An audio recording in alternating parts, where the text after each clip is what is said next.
What is it you want, Barry? What do you want? You want the moon? Just say the word and I'll throw a lasso around it and pull it down. The sensitive high school quarterback who became commander-in-chief of his own army. He would later say of the war, it was awesome, but also, it wasn't. What's the deal with bananas? I mean, they got orange juice, you got apple juice. Where's the banana juice? I never thought of that. She is the banana juice of radio. Senator Karin Housley, I have no idea what that means. How are you doing, Senator? I am good. I had my sister in town this weekend from Atlanta, so we just had a lot of fun on the St. Croix River. We had it was a big party.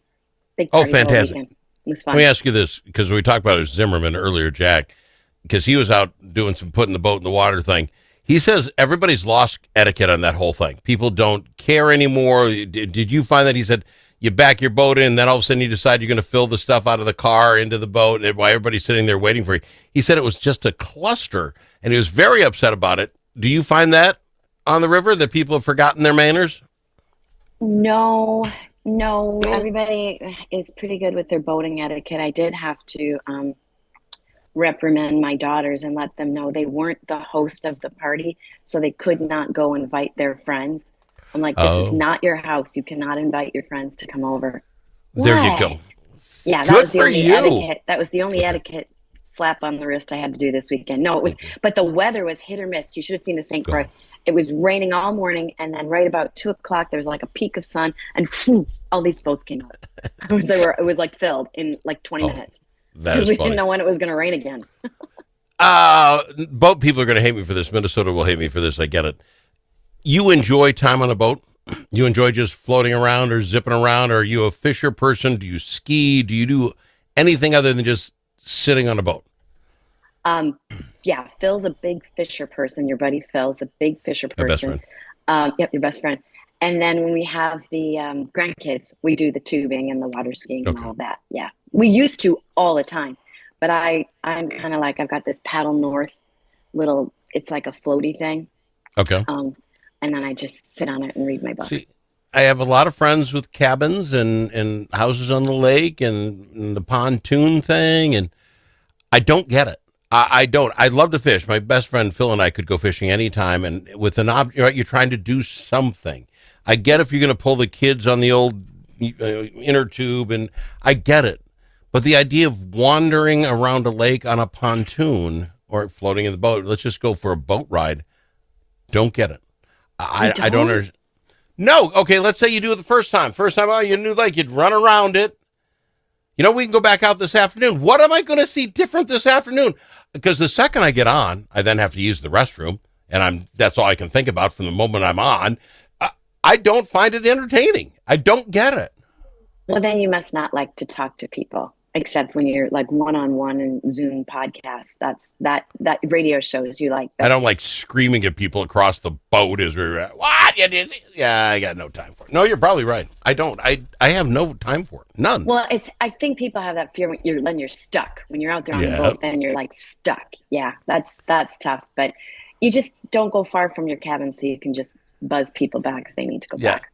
I get it. But back to the cabin thing, I would have no issue with, we're not doing much today. We're just going to sit on the porch in the back and have a conversation, smoke a cigar. I could sit and do the exact same thing as on a pontoon on a porch and not have an issue. I don't know why. I think it's that claustrophobic. You're on the boat. You're not getting off till I tell you you're off the boat. I don't like that. I don't like it at all. So we bring our boat to like a little beach, and we set up the beach, and then I get all the food on the pontoon, and it's just like a whole day.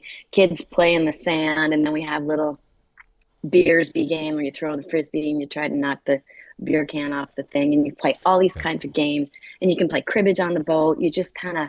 But you know, Grandma, every one of those kids is wandering away for a little while and peeing in the pool. Well, you can pee. You can't be out all day. You can pee in the lake. We just tell them to. Well, they actually just don't tell Grandma about it. Yeah. Just don't tell. Nobody. We don't talk about it. Just know it's happening. We just won't talk about it. You're supposed to go like this when you're peeing. You go like this. What's that about? She's circling her finger, folks. What that you have to tell people that? Everybody knows that. It's a universal sign for I'm going pee right now. Don't come over near me. Yeah, you do. It's a true story. All right, Everybody I knows did that. not know this. For folks who share index finger up, she's going in circles like I'm a crazy person. Okay, really, I did not know that's universal. What if you find out that's just a Housley thing? No. That the rest of the world doesn't know it. The whole world. See, this is you really don't go on boats very often, do you? Every boating person. I don't know knows the that's international universal sign for going in the Yeah. water. You are correct. I'm okay. Wow. Okay, I got a story came out in the Trib today. I wanted to ask you about because I presume some of this will happen in your neck of the woods. For folks who don't know, Stillwater. So Cambria, there's a big article in the Star Trib today about Cambria bringing a plant here to Randolph, Minnesota. $80 million. They're going to, from Canada down here, going to have 300 workers in it. And as I'm reading the story, because I like Cambria. Side note, Cambria, I love their building on 169 at Christmas time. It's beautiful. Other side note is I think of St. Peter Golf Club. They put in the cabinets. This place is a mausoleum for a golf clubhouse, and I'm under the impression they gave some to that. Anyway, so I like Cambria. So I read the whole story, and there are 4 words in there that I don't think Star Trib thought they were going to put in there. Isn't it great? Cambria's doing this, and doing this. And they said, even though money is down for them, work is down, tariffs are up. The tariffs that Trump has put on Canada and us has now made Cambria come down. The company president seems happy as all get about it. Said this is going to work great for us. Do we have a way of tracking? Do you as a senator know a way of tracking how many businesses like Cambria end up coming back home because of the terrible tariffs? You remember Liberation Day, it was over. The stock market was done. Great Depression. Falling. Yeah. Your grandmothers were going to leave them dying on the streets. I don't know how they got there. You get my point. Do we have a way of tracking that? I mean, with Stillwater, would you find out, somebody let you know that we came home because it's just cheaper now to be in America? Well, yeah, we do have a way. And I know that the Minnesota Chamber, they track all of that stuff because when Walz became our governor and he started taxing the bejesus out of all of our small businesses, they were tracking how many were leaving the state. Oh, okay. And so we would get a printout of those. So I'm sure they're going to have, and especially at the federal level, they're going to, Trump, of course, is going to be tracking all of that and talking about it. So this company's come back, Cambria came to Minnesota. So I'm sure there's a way to track it. We just know mainstream media isn't going to do that work for us. Well, you read that story, and it's this wonderful thing about Cambria, which is great. I like them. But it wasn't about the reason why. And there's that 4-word sentence, and because of the tariffs. And if you read it now, reread it, and again, I read it, it is, you know what? This is exactly what Trump said. We're going to have this battle. We're going to play fair, make it there. It's going to cost more here. And they're like, okay, we're coming home. 300 jobs. That doesn't include the $80 million to build the thing. This is good for Randolph, Minnesota. Yeah. Can you imagine 300 jobs in Randolph, Minnesota? That's going to be huge. When Trump announced the tariffs, the sky was falling, and anybody who was an anti-Trumper immediately jumped on that bandwagon and had to, I just remember some of my family members' social media posts, how horrible of a guy he was and what he was doing, taxing Americans. And I'm like, you don't even understand what you're saying. But I heard Kelly Fenton say it this morning, Trump's playing the long game. And here it's just starting to trickle in right here in Randolph, Minnesota. So I think it's good. I think it's a great start. We got to go to break. Right, the Star Trib just kind of hides it in there. They don't. That should have been the first paragraph, but they just slip it in right towards the end. Terrorists bringing big business back to Minnesota. That would have been the headline, but it wasn't. You'll see it anyway. We'll go to break. We'll be back with more. We've got Senator Karin Housley on the program. Dust from gravel roads and driveways does more than make your car dirty inside and out. It gets down into your lungs, and it's bad for your health. Now there's an environmentally friendly solution for your dust problems. It's called DustLock. DustLock can control all your summer dust problems with just one application. Protect your vehicle and your lungs. Learn more at dustlock.com.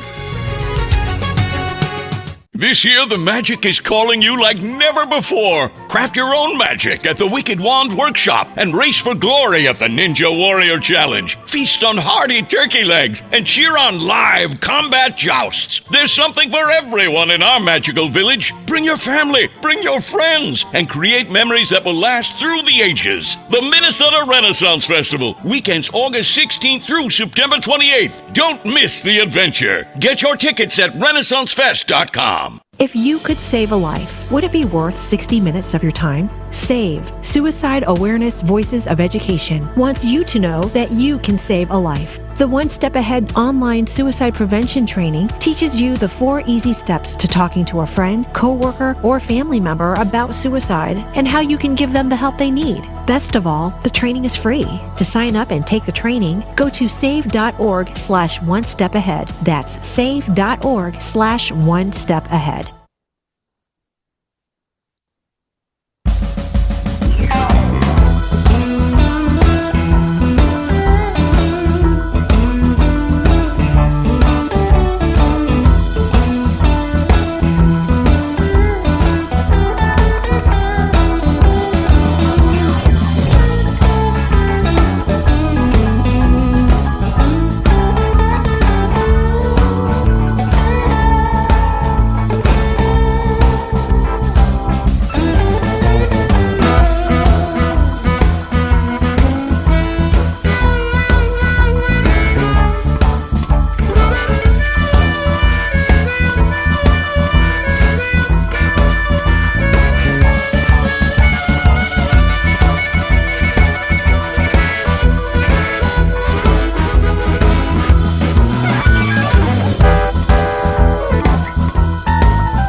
As in alligator. L also in alligator. But it's not alligator. It's the Al Travis Show. I should get that guy to do an Oprah. And now with famous people news, Senator Karin Housley. Of course, you're just one friend away from Leslie, who is no longer on the island. How does that upset your friend group when she gets kicked off a second time? You are watching Love Island. Like, it completely cracks me up. You have a fascination with Leslie, and next time I see her, which will be the first time I ever meet her, I will make sure I do a selfie shot with me and Leslie, and I will send it to you. But that would be great. I think that was kind of a gross setup for her, wasn't it? Being on there with they took some older gals, some older guys, and they bring them out to Love Island with all the hard bodies and stuff. And now, Senator, I mean, go figure. It seems these young guys like the young girls more. It just seems to be shocker. TV. I don't want to ruin the show for anybody, but Leslie got kicked out. Do you think she's done? Well, I mean, we talked about team leader. Yeah, Two national TV strikes. Are you out? I mean, can you just stop going on TV? Yeah. I think so. I think they do. There is a run on that, and then you just get old. You see it on some of the other ones, and I don't want to say her name because I really like her, but Carolyn Weegar, I love her, but she's kind of running out of reality shows too. She might have to get a job. All right. Yeah. I've been watching Big Brother, and Rachel came back for one of the first and most annoying human ever, and she's on the show driving me nuts. But anyway, it's another thing. You watched that too? Wow. If you are stuck with other humans trying to interact, I find it fascinating because I don't like other people mostly.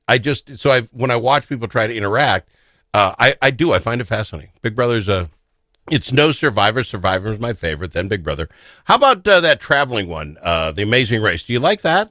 I watched like a couple episodes of one season, and I would like to do it. I just don't want to watch other people do it. I just want to do it. I don't necessarily want to go to all those places. I think I could do it one time. It'd be a lot of fun to try. But we were talking about this just over the weekend. You see some countries, I got to go see that. I just got to go see that. I got to see that country. And then there are other ones you see, and you're like, what do we want to go there for? I think it was like Finland. There's the windmill. And then there's like fjords. There's nothing else. It's peat moss, and you're running in it. And I'm like, why would I ever want to go there? What in God's green earth will make you want to go there? You see it, and then you're done. Go home. It's a postcard. You got to have more for me than a postcard. I wonder, do you ever really enjoy life? Like, do you ever just sit on a boat and just enjoy life? Or go to Finland and look at the icebergs or anything? No? Send me a photo. I got it. Yeah. You went on the Alaskan cruise. I get that. I guess if you can see some animals that might eat you for a while, but that's a day trip for me. The week long, here's some more ice on the hill there. See it, hun? I give Phil a lot of credit for going. I do. He wanted to. That one was. No, see, this is where you keep saying this wrong, and I just got to get you to understand. He tells you that because he loves you and knows you want it. He'd rather go golf. He'd rather be on a boat trying to catch a fish than riding down in some ship, looking at the coast saying, is that a moose or is it a tree? No, that's not what he likes. He loves you, and that's why he does it. I'm just being honest with you, okay? I think his best friend should be honest with you. You got it all wrong, but that's okay. That's okay. Alaska was his bucket list trip. It was his bucket list trip. And didn't you tell me you had some famous people news? Well, all the news this week, I mean, I can't even believe you haven't brought it up on your show yet, was Taylor Swift going on the New Heights podcast. With New Heights podcast is Travis Kelce and his brother Jason. And she was on there for 2 hours. It's the first podcast she's ever done. She hasn't even really, after her Eras tour, she hasn't done an interview anywhere. Well, Al, I know this show is very, very popular, but that show has gotten over 18 million views. That's what everybody was doing this weekend, was watching that podcast. And you know why? So, because she was on, young girls tuned in.